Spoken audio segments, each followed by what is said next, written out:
Hi guys, it's Heather with another Instant Pot recipe for you. You know, here in the Northwest, it's starting to get a little bit of the chill in the air, and I can feel that fall is coming, and that is the kind of weather that makes me think about having a nice bowl of soup.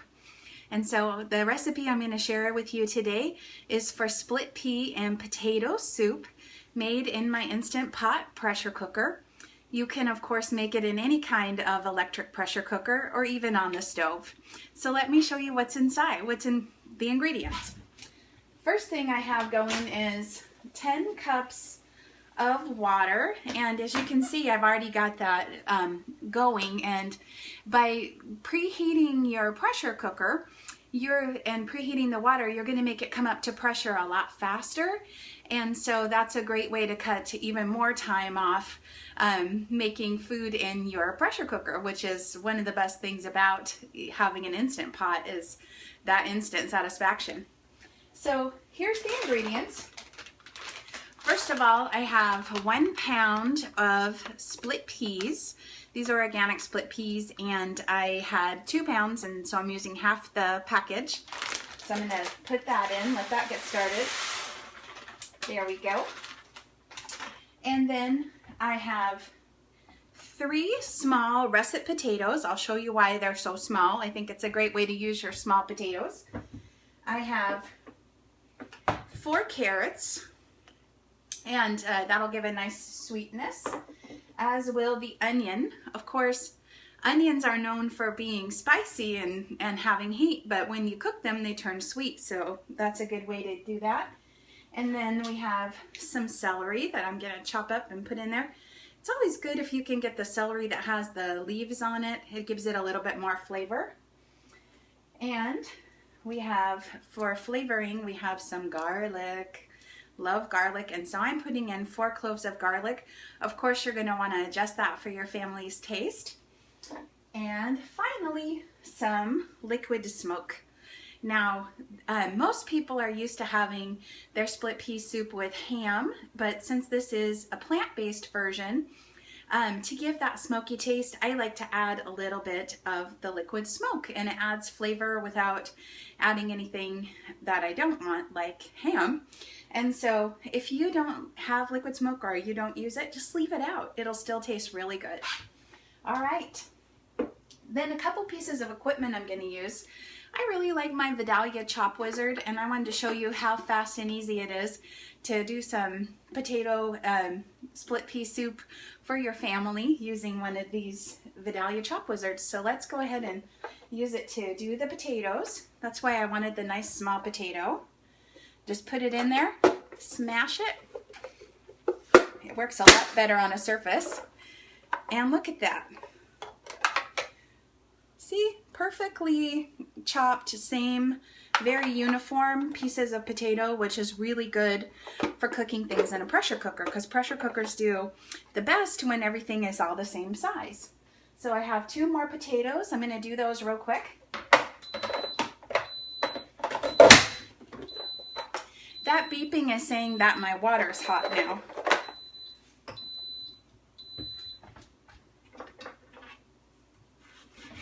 This one was a little bit bigger, so I just cut the potato in half so it would fit in my Vidalia Chop Wizard.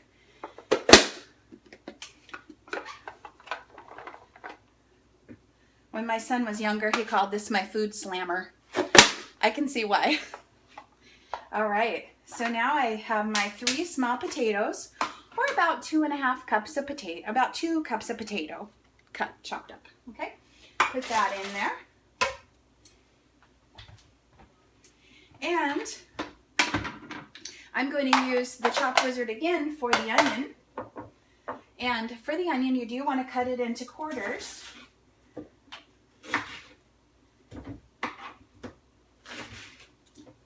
All right. And then I'll just put each of the quarters on here. Give it a quick slam.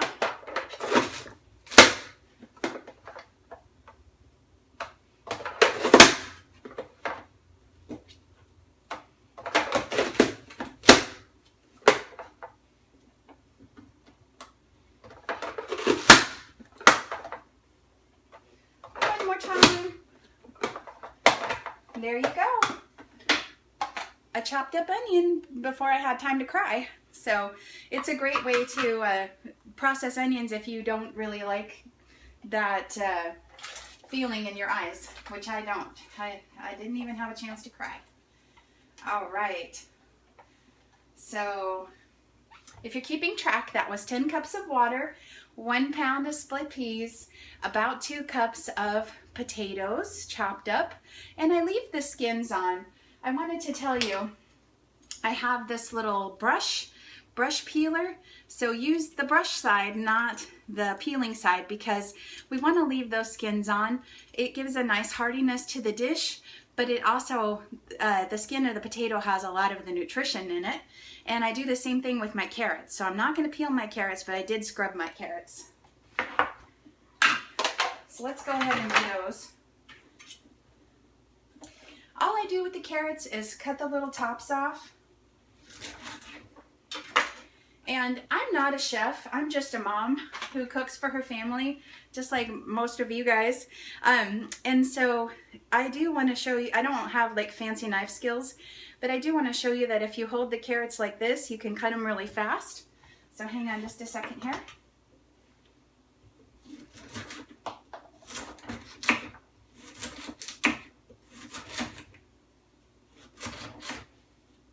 And so this is the size we're going for. Is kind of what I call like fat coins. So I'm going to put those in there. It really works the best, like I said, if your pieces of things are all the same size. So we want to have them about the same size as our potatoes and onions if we can. Okay, let me just chop these really fast. You know, I thought about pre-chopping and having everything all ready, but I really wanted you to see, without cheating, without doing like Facebook magic, how fast and easy it is to make dinner for your family from scratch using real food, real ingredients. If you have a pressure cooker, or even if you do it on the stove, the prep just doesn't take that long. You know, I can probably have this whole dish prepared in the time it would take me to load everybody in the car and go through a drive-thru, okay? And I'm gonna get a lot better food for my body. All right, so that was the carrots. Now I'm just doing a bunch of celery, and I just do the same method. Just chopping them. This is what it looks like. Okay, just big chunks of celery. Because the pressure cooker, it's all gonna kind of melt together anyway. So you don't have to be fussy about it. You just want it to be quick and easy. Those are my 2 favorite words when it comes to cooking. All right. So now my celery's going in, all those little celery leaves. Okay. All right. For the garlic, I just love my garlic press, and it has this nice big hole, so I can put, this is a pretty big clove of garlic, but it'll fit in there. So I'm just gonna put that in there. And then another thing I like about this garlic press is, see how the skin makes a little tail? If I pull on that tail gently, look, I don't have to get garlic all over my fingers. I don't have to have fingers that smell like garlic all day. Here's 2 small cloves of garlic kind of stuck together. I'm going to put that in there. I don't need to pull them apart or peel them or anything.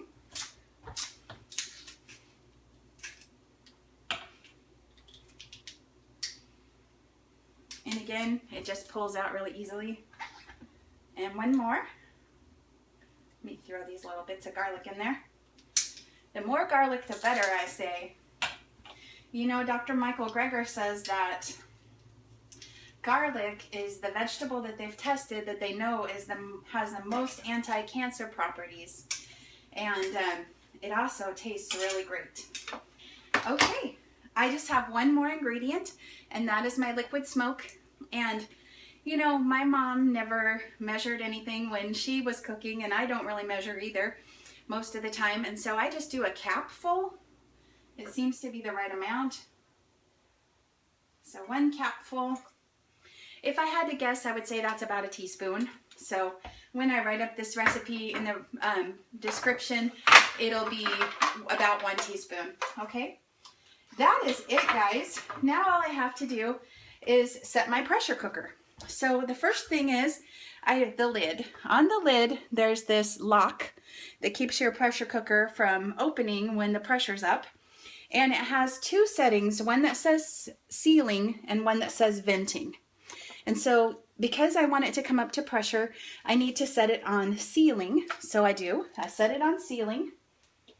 And then I'm going to put it on. And it sings that little song, and that tells me that it's locked onto the base. That's really important. That's what makes today's pressure cookers so much safer than your grandma's, and why I have a pressure cooker. You know, I was scared of them when I first heard about pressure cooking because I had heard that they could explode, or, you know, the old-fashioned ones had that problem. Today's electronic pressure cookers are very different. They have 2 fail-safes so that that doesn't happen. One is an electronic sensor so that if the pressure gets too high, it turns itself off. And then the other thing is that when I was showing you the venting and sealing, there's a little physical lock that will lock the lid on when the pressure's high. And so it's actually impossible to get the lid off while the pressure's high. And so that's why they're really safe and you don't have to worry, okay? And look how easy this is. It has a button that says manual. I do manual and it sets it for 30 minutes, but I don't want 30 minutes because it doesn't take that long. I'm gonna set it all the way back down to 15 minutes. 15 minutes at high pressure is gonna give me wonderful potato and split pea soup that I can enjoy. Now it says on, and when it starts to cook, it'll start that 15-minute countdown. What's happening now is it's coming up to pressure, so it has to heat up first. So it's 15 minutes plus however long it takes to get up to pressure. And then you do have to allow a little bit of time for it to come back down to pressure, because since this is so full, it wouldn't be safe to release the pressure manually. I wouldn't feel comfortable doing that. I let it come down on its own. But the nice thing is, once it's done cooking, it's automatically going to go into slow cooker mode and keep itself warm while it's coming back down to pressure, and for up to 10 hours. So I'm going to go for a walk, and when I come back, I'm going to have delicious soup. You don't have to fuss over it or watch it like a pot on the stove.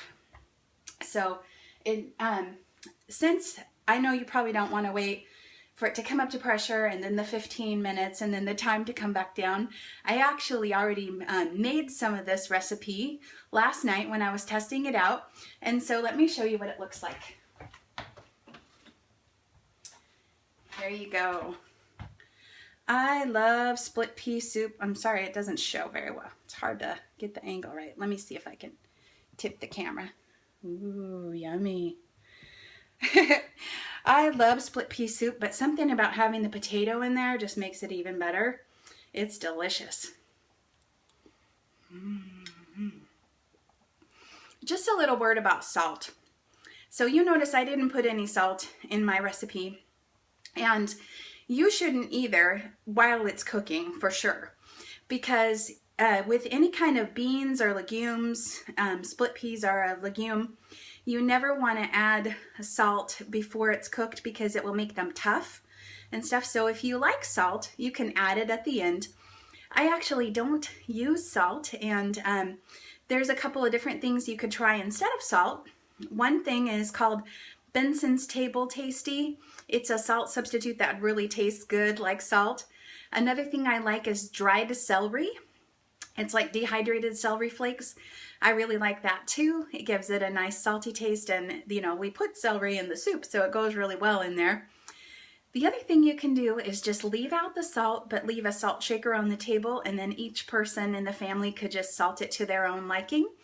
And a lot of studies show that if you don't cook with salt, but you just add it at the table, that you'll end up using a lot less. So bon appetit. I think this is going to turn into a mukbang because I really want to eat all this soup. It's so good. There's sweetness from the carrots and the onion. And it's creamy and savory from the split peas and the potatoes and the garlic. Yum. I love garlic. I'm so glad garlic is good for you. All right. Well, I hope that you'll try it, and I hope you'll enjoy these nice, cool, crisp fall days with a nice hot cup of soup. And tune in next time for more Instant Pot pressure cooker recipes. I'll be back and see you soon. Bye-bye.